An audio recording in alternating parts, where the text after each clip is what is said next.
Hi, concerned Connoquenessing resident Heather here. Now we need to have a serious talk about our dirt again. For months, the township supervisors have been using one specific word to describe the soil in Connoquenessing. Failed. We're being told that the ground is just unsuitable. And they are using that single word, failed, to justify a $63 million construction project that we know will dig up our yards, destroy our trees, and saddle every single one of us with debt for the next 30 years.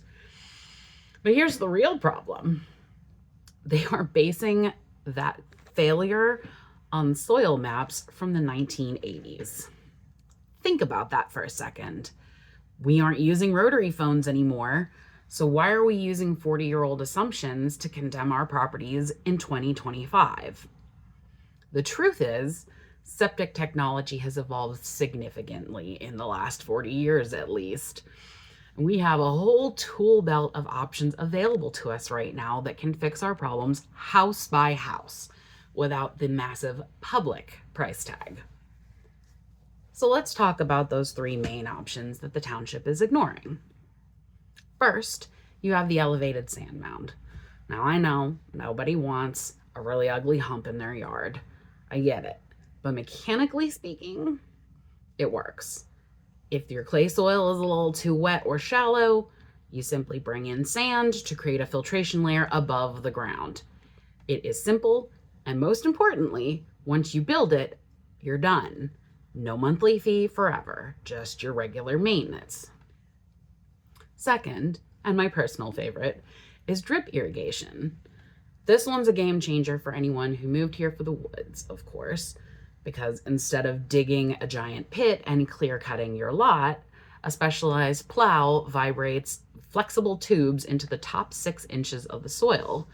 These tubes can then microdose the sewage into the heavy clay so that it can absorb it slowly. Why does this matter? Because you can weave those tubes around trees. You don't have to destroy your 100-year-old oaks just to treat your water. It saves the forest and fixes the sewage. And third, we have small flow treatment facilities. This is the answer for the truly bad lots. If your soil actually fails the test, no problem. We install a unit that is basically a miniature city treatment plant in your front yard. It uses aeration and UV light to clean the water so thoroughly that it doesn't even need soil to filter it. Now, there are maintenance costs involved with this option, including electric and annual UV bulb replacements. But again, compared to a $250 a month bill, there really is no comparison. So we have the mounds for the wet soil, we have the drip for the woods, and we have small flow for the difficult cases, right? Now I'd like to talk about me for a second, because I know I kind of just popped up out of nowhere, but I want you to know I didn't just Google this. I've actually been speaking to sewage enforcement officers in neighboring townships, some of them that sit on geology exactly the same as ours. Their data shows that about 50% of the lots that were normally failed on the old maps actually pass for the first two options. And the other 50%, they use small flow treatment facilities or other alternative technologies. These townships are using a scalpel to fix their problem. Connoquenessing is trying to fix it with a sledgehammer. The township wants a one-size-fits-all solution, but the only thing that fits all is the new monthly sewer bill. So we don't need a $63 million mortgage on our community. We need site-specific testing.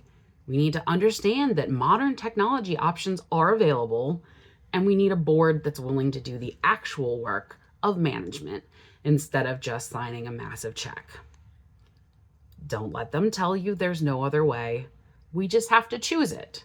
Remember, kids, administration, not excavation.